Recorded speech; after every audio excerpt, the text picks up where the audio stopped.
नमस्कार प्यारे बच्चों, आज हम चित्रकला विषय में उपविषय के तौर पर ज्यामिति के भाग त्रिभुज व इसके प्रकार के बारे में जानते हैं।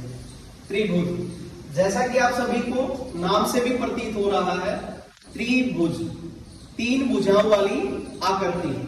आप देखें कि ये तीन भुजाओं से घिरी हुई बंद आकृति है। इस त्रिभुज में तीन ही भुजाएं होती हैं और तीन ही इसके कोण होते हैं। जैसे ये कोण नंबर 1, कोण नंबर 2 और कोण नंबर 3। इस त्रिभुज के अलग अलग जो भाग हैं, उन भागों के बारे में हम जानने का प्रयास करते हैं। सबसे पहले हम इस त्रिभुज को नाम देते हैं ए, ब और स। ये हमारी एक त्रिभुज है। जिस भुजा पर त्रिभुज को खड़ा माना जाता है, ए और ब, आप देख पा रहे हैं कि ये जो भुजा है, इस भुजा पर इस त्रिभुज को खड़ा माना जाता है। इस भुजा को हम त्रिभुज का आधार कहते हैं।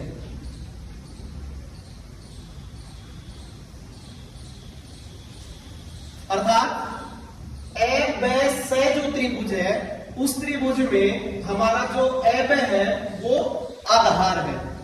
और इसी आधार पर आप देख पा रहे हैं कि इसी आधार के ऊपर जो ये दो कोण बने हुए हैं, कोण संख्या 1 और कोण संख्या 2, ये हमारे दोनों आधार कोण कहलाते हैं, क्योंकि ये आधार के ऊपर बने हुए हैं।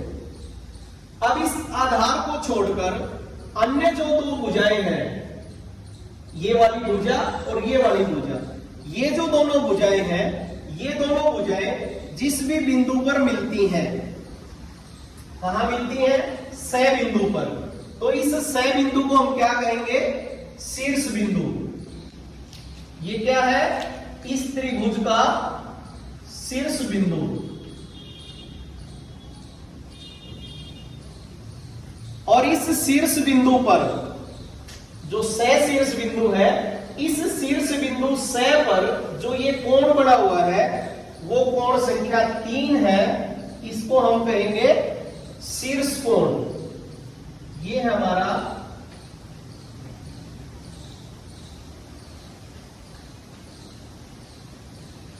शीर्ष कोण, क्योंकि ये शीर्ष बिंदु पर बना हुआ है।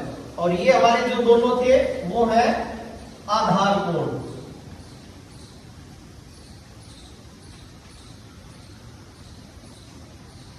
कोण संख्या 1 और कोण संख्या 2। और प्यारे बच्चों,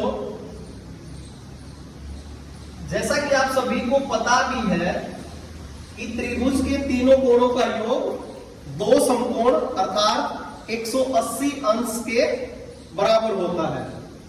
अब हम इसकी ऊंचाई के बारे में जानते हैं।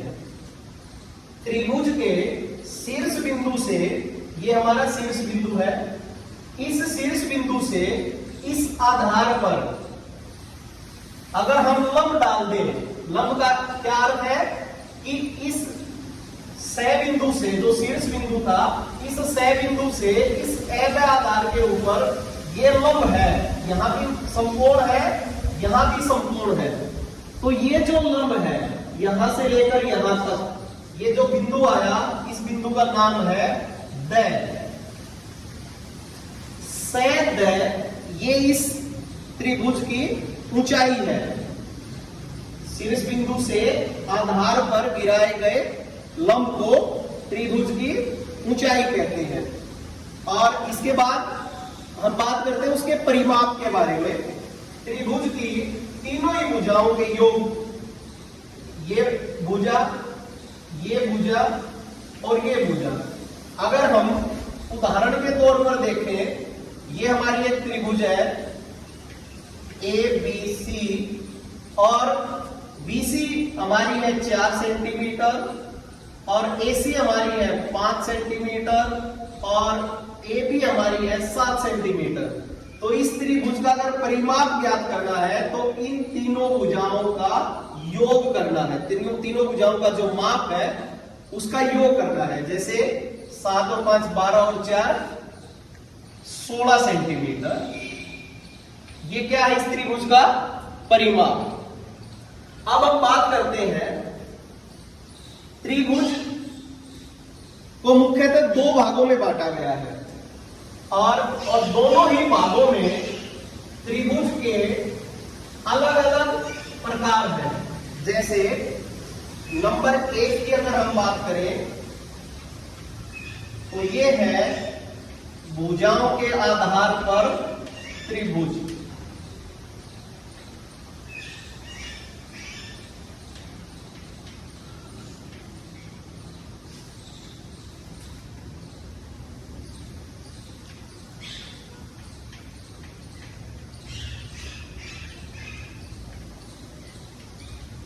अर्थात भुजाओं के आधार पर त्रिभुज को कितने भागों में बांटा जाता है, उसके प्रकार कितने होते हैं। नंबर 1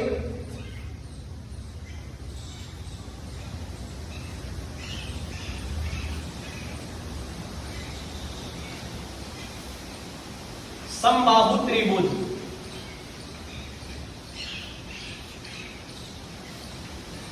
या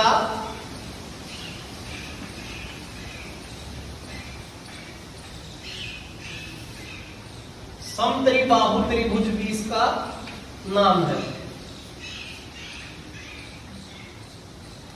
जैसा नाम से भी हमें पता चल रहा है, समबाहु समान है जिसकी भुजाएं कितनी, त्रिभुज 3 भुजाएं। अर्थात जिस त्रिभुज की तीनों भुजाएं समान होती हैं उस त्रिभुज को समबाहु या समत्रिबाहु त्रिभुज कहते हैं। आपको आकार से भी पता चल जाएगा, जब आप देखेंगे तो उसकी तीनों भुजाएं बराबर हैं। और इसमें सबसे जो महत्वपूर्ण बात है वो है कि जब हमारी इस त्रिभुज की तीनों भुजाएं बराबर हैं तो इसके तीनों कोण भी बराबर होंगे। जिस त्रिभुज के जितनी भुजाएं बराबर होती हैं उस त्रिभुज के उतने ही कोण भी बराबर होते हैं। नंबर 2 पर समद्विबाहु त्रिभुज। जैसा कि नाम से भी प्रतीत हो रहा है हमें, समद्वि समान है, द्वि 2 बाहु भुजाएं किसकी, त्रिभुज की।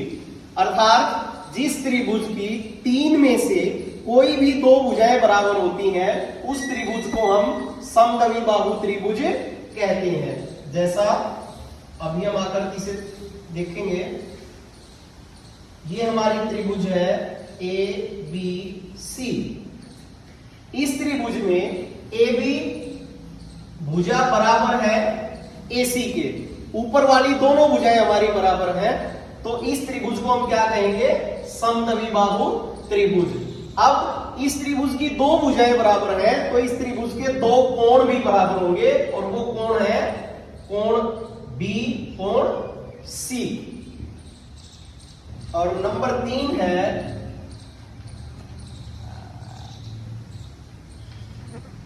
विषमबाहु त्रिभुज।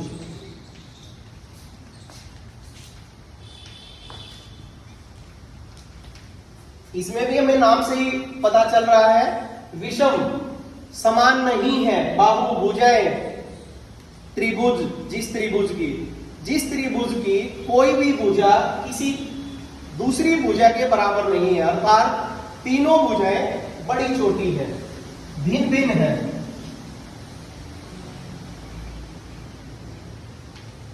ये एक त्रिभुज है जिसकी तीनों भुजाएं अलग अलग है, असमान है, बराबर नहीं है, तो इसको हम क्या कहेंगे, विषमबाहु त्रिभुज।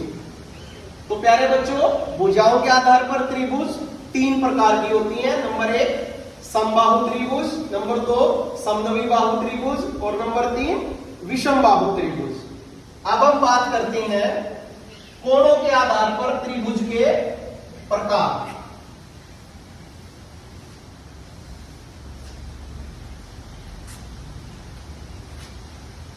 कोणों के आधार पर,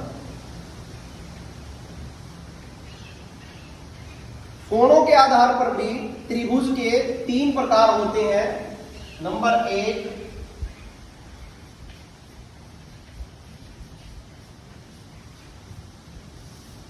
समकोण त्रिभुज,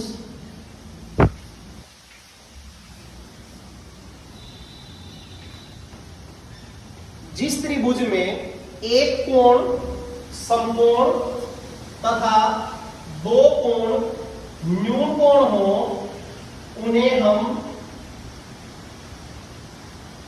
समकोण त्रिभुज कहते हैं।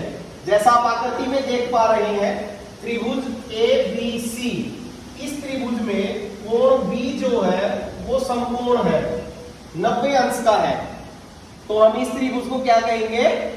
समकोण त्रिभुज। कोण C और कोण B ये दोनों न्यून कोण है, 90 अंश से छोटे हैं, 90 अंश से कम है। अब इस समकोण त्रिभुज में समकोण के सामने वाली भुजा को, ये समकोण है, इसके सामने वाली भुजा को क्या कहते हैं? कर्ण। और ये इस त्रिभुज का क्या है? आधार। और ये लंब। समकोण जो है वो लंब और आधार से मिलकर बनता है। अब नंबर 2 अधिक कोण त्रिभुज।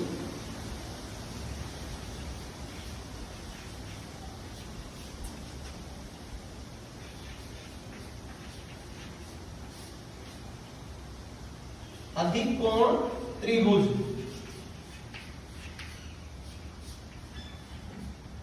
तो प्यारे बच्चों, जैसा नाम से भी हमें दिख रहा है, अधिक कोण जिसका है त्रिभुज का, जिस त्रिभुज में एक कोण अधिक कोण है, अधिक कोण का मतलब समकोण से बड़ा है, 90 अंश से ज्यादा है, तो उस त्रिभुज को हम क्या कहेंगे? अधिक कोण त्रिभुज। जैसा कि आप आकृति में भी देख पा रहे हैं, कोण B जो है वो हमारा अधिक कोण है, 90 अंश से ज्यादा है। कोण A और कोण C ये हमारे न्यून कोण है, तो हम इस त्रिभुज को क्या कहेंगे? अधिक कोण त्रिभुज। नंबर 3 पर आती है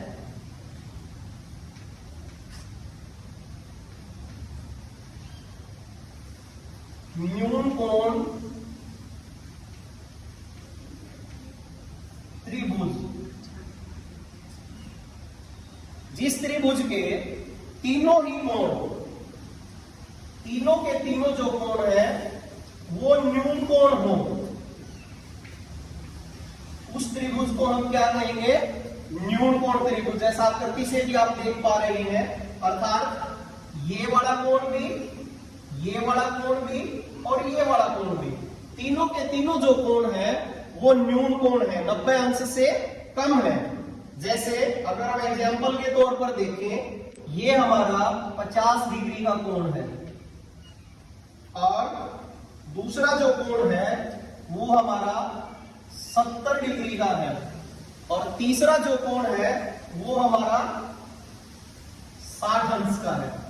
तो इस त्रिभुज के तीनों जो कोण है वो 90 से कम है, तो इस त्रिभुज को क्या कहेंगे? न्यून कोण त्रिभुज। तो प्यारे बच्चों, कोणों के आधार पर भी त्रिभुज के 3 ही प्रकार हैं, समकोण त्रिभुज, अधिक कोण त्रिभुज और न्यून कोण त्रिभुज। जो जरूरी बात है, ध्यान देने योग्य जो बात है त्रिभुज के बारे में, कि त्रिभुज की अगर किन्हीं भी 2 भुजाओं का योग कर दिया जाए तो वो 2 भुजाओं का योग तीसरी से अधिक होता है। किन्हीं भी, अगर आपके पास ये त्रिभुज है, अगर आप इसकी 2 भुजाओं का योग करना चाहें ये हमारे पास एक एबीसी त्रिभुज है और ये हमारी 7 सेंटीमीटर इसकी लंबाई है, ये 6 सेंटीमीटर है, ये 8 सेंटीमीटर है। अगर हम इन दो भुजाओं का योग करें 7 और 6 13 सेंटीमीटर, तो ये हमारा तीसरी भुजा से अधिक होगा। दूसरी बात, एक त्रिभुज होती है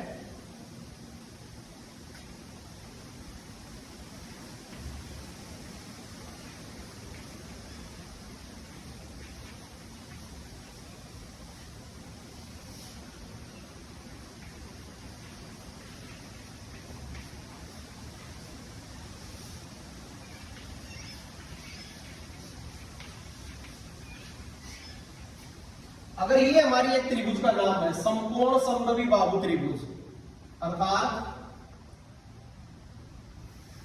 एक कोण 90 डिग्री का है और दो भुजाएं बराबर हैं।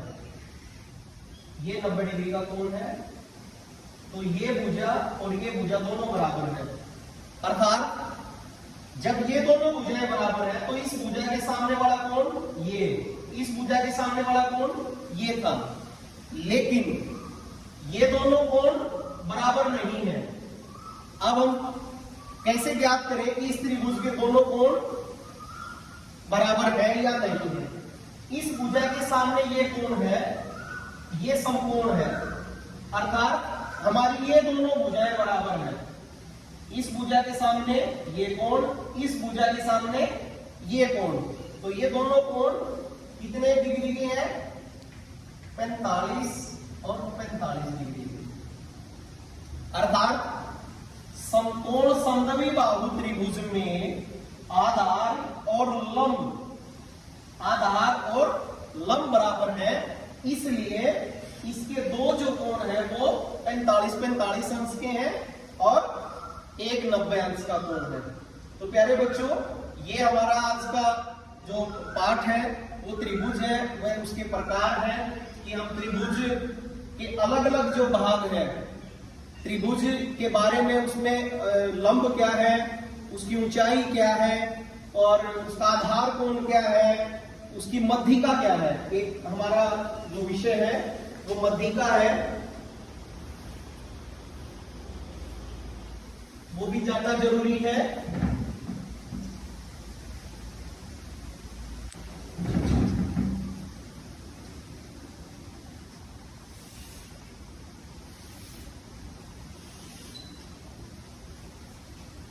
ये हमारे पास एक एबीसी त्रिभुज है। त्रिभुज की किसी भी भुजा के मध्य बिंदु को उसके सामने वाले बिंदु से, अगर बीसी भुजा का मध्य बिंदु ये डी है और इस डी बिंदु को इसके सामने वाले बिंदु से मिला दे, ये इस त्रिभुज की मध्यिका है। नंबर 2, ऐसी जो भुजा है इसका मध्य बिंदु ई है। अगर इस ई को इसके सामने वाले बिंदु से, ये सामने वाला बिंदु बी है, इससे मिला दिया। अब तीसरी भुजा ए बी है और इसका मध्य बिंदु एफ आ गया। अब इस तीसरे वाला जो हमारा मध्य बिंदु आया, इसको सामने वाले बिंदु से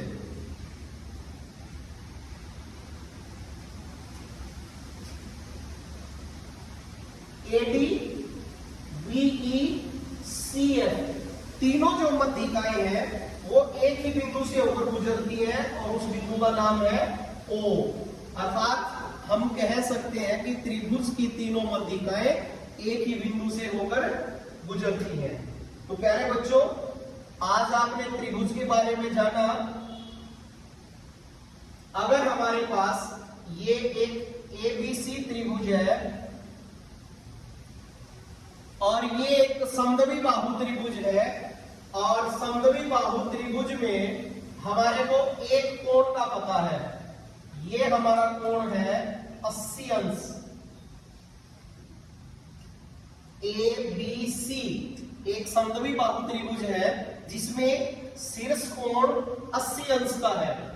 तो हम ज्ञात कर सकते हैं, क्योंकि हमें पता है कि इस त्रिभुज की ये दो भुजाएं बराबर है। तो ये दोनों भुजाएं क्या है, एक दूसरे के समान। तो इसके सामने वाला कोण और इसके सामने वाला कोण, ये दोनों कोण भी समान होंगे। त्रिभुज के तीनों कोणों का योग 180 है। हमारे पास एक कोण हमें पता है, तो हमारा बचा 100 अंश। 100 अंश के ये दोनों कोण हैं और ये दोनों कोण बराबर है, तो इसको हम 2 से डिवाइड करेंगे, भाग करेंगे। अर्थात इस त्रिभुज के हमारे दोनों जो आधार कोण है वो कितने अंश के होंगे, 50-50 अंश के। तो इस प्रकार के कुछ आप अपने आप भी प्रश्न बना सकते हैं त्रिभुज के बारे में जानने के लिए। तो आज हम त्रिभुज के बारे में जितना भी आपको बताया गया है, इन सभी की परिभाषाओं को और त्रिभुज को जानने का प्रयास करें। और त्रिभुज के बारे में जो छोटे छोटे से आप प्रश्न बना सकते हैं, चाहे वो कोणों के आधार की बात करें या भुजाओं के आधार की त्रिभुज की बात करें, तो आप अपने गृह कार्य में उन प्रश्नों को बनाएं, व स्वयं जानने का व लिखने का प्रयास करें। अन्यथा अपने विषय अध्यापक से आप उन प्रश्नों को साझा करें और उन प्रश्नों के उत्तर आप अपनी कॉपी में लिखने का प्रयास करें। तो मुझे उम्मीद है कि आज आपने जो त्रिभुज के बारे में बताया गया है उसको समझा होगा। बहुत बहुत आभार, धन्यवाद।